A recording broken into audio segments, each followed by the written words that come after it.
Okay, so you know that feeling, right, when you've got like a stack of books or articles and you just want to instantly become an expert, Oh, yeah. right? Like, I'm on brain absorb this stuff now. Or download it. Yes, exactly. And that's kind of what we're doing for you here today. So you shared your deep dive materials on The Shining. Okay. So we're talking Stephen King's doorstop of a novel and Stanley Kubrick's iconic film. Right. And they are very different.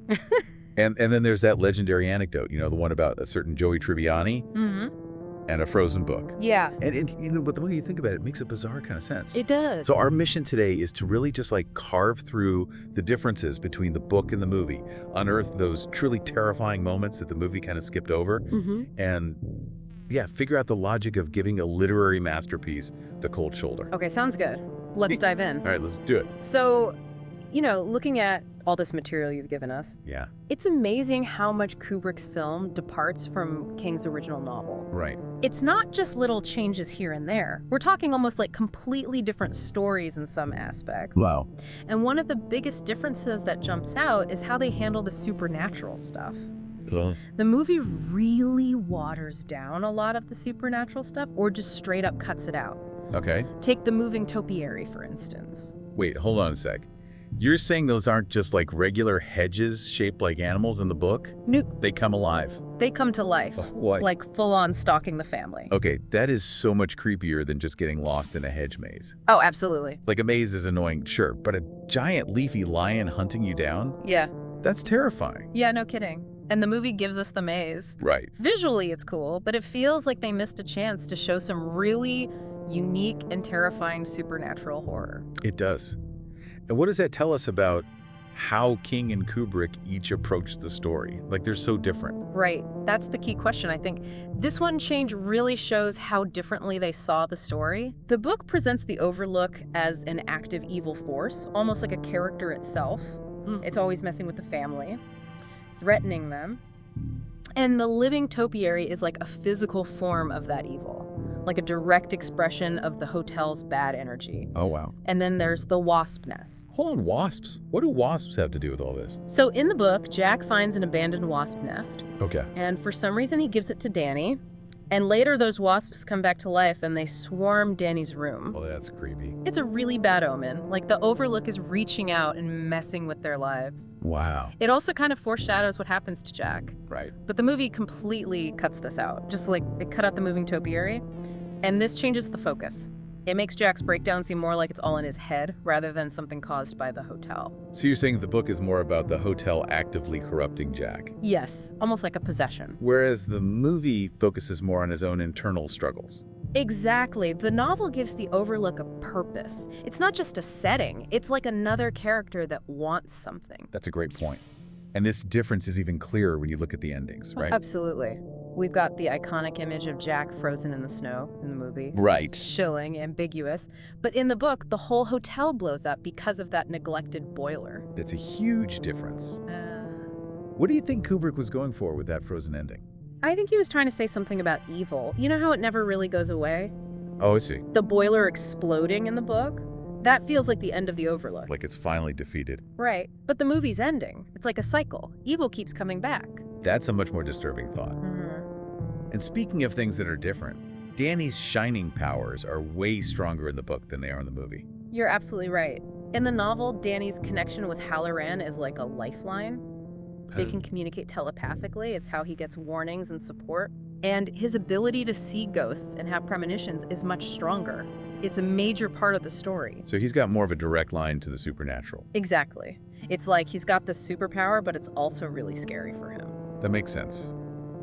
And the movie just kind of hints at this stuff. Yeah, it doesn't go as deep. And this difference extends to the ghosts themselves. Okay. The movie has that amazing ballroom scene. It's so creepy. But in the book, there are ghosts everywhere. Seriously. We're talking creepy guests, masked figures doing disturbing stuff, Oh, wow. even interactions with the former owner, Horace Derwent.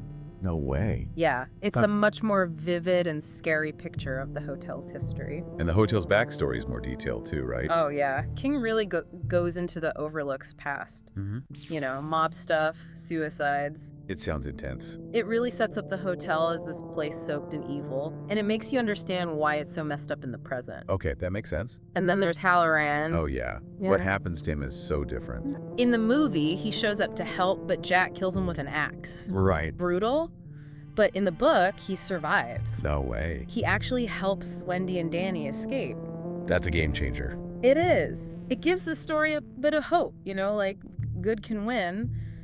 But his death in the movie, it makes everything seem so bleak. It really does. Yeah. And it sounds like Jack himself starts out as a more sympathetic character in the book. He does. You see him struggling with his demons and with the hotel's influence. There are moments where you see his love for his family. But in the movie, he's kind of creepy from the start. Right. He doesn't have that same tragic arc. And of course, there's that famous last shot in the movie. Oh, yeah? Jack in that old photograph from 1921. That's pure Kubrick. Totally made up. Not in the book at all. It really adds to the mystery. It makes you think about time travel reincarnation. Yeah. It's a great ending. So the book basically amps up the creepiness in every way. Pretty much. We've got moving hedges, swarms of wasps, a hotel that's basically a monster trying to kill you. It's a lot. It makes you wonder how anyone could sleep at the Overlook. And that brings us to our next topic. Okay. It sounds crazy at first, but the more you think about the book's scariness, the more you realize maybe Joey Tribbiani was onto something. You're talking about the shining in the freezer theory? I am. So, for anyone who doesn't know this amazing piece of logic, the idea is that Stephen King's novel is so terrifying that you have to put it in the freezer to deal with it.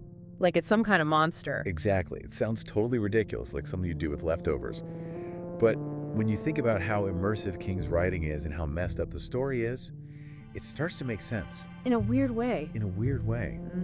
Yeah. So our sources point out that the Overlook isn't just a spooky building. It's basically a living thing with its own evil goals. It wants to destroy the Torrance family. Right. So maybe closing the book isn't enough. Yeah. You need to contain it somehow. You need to neutralize it. Exactly. Yeah. And remember what it's like to be a kid and be scared of a book or a movie. Oh, yeah. You just want it gone. Right? Maybe it's the original IT miniseries hiding in the TV cabinet. Oh, I hated that. Right? So Joey's just taking that feeling to the extreme. Putting the scary thing in a place where it can't hurt you. Exactly. And Stephen King is a master at getting inside your head. He really is. He makes you feel the horror. You're trapped in Jack's mind. You're seeing those terrifying visions with Danny. You're right there with Wendy as she freaks out. So maybe sticking the book in the freezer is a way to get a break from all that. It's like hitting the pause button on the story. Exactly. And think about the freezer itself. It's a place where things are preserved. They don't change. They don't rot. They're frozen in time. Right. So maybe Joey's trying to stop the horror from spreading. Containing it. Exactly. He's like, not today. Overlook. Not today. And honestly, our sources make a great point. If more people were honest about how intensely books can affect us, Right. maybe Joey wouldn't seem so crazy. We've all read stories that stay with us that freak us out. For sure. So maybe he just found a really direct way of dealing with that. Just a little bit extreme. Just a little bit. So yeah, it's funny to picture The Shining next to some frozen vegetables. It is. But when you think about how scary the book is, it kind of makes sense. It's a funny way of looking at how powerful stories can be. Exactly. Now, thinking about all the scary stuff that's in the book but not in the movie, it makes me wonder, what if Kubrick had included it all? That's interesting. Like, imagine the moving topiary, the full story of the Overlook's evil, past all those extra ghosts. How much scarier could that movie have been? It's true. The movie is creepy, but the book sounds like a nightmare. It does. So picture those giant hedge animals moving around in the snow. Yeah, you'd never forget that. And all those extra ghost encounters would make the Overlook even more terrifying. It would be constant dread. Like you're surrounded by evil and there's no escape. It would definitely change how you see the story. Right now, it's more about Jack's psychology. But with all that extra supernatural stuff, the hotel would be the real villain. That's a good point. I wonder how people would have reacted to that. It's an interesting question. Would it be seen as an even scarier movie? Or would it lose some of its subtlety? Right. It's a tough balance. Adapting a book is always tricky. Definitely. In this case, Kubrick decided to go for a more psychological story. Whereas King's novel really embraces the supernatural. Yeah, it throws everything at you. So it's clear that the movie and the book offer very different experiences. They do. The novel goes all in on the supernatural, the Overlook is a real monster, and the horror is constant.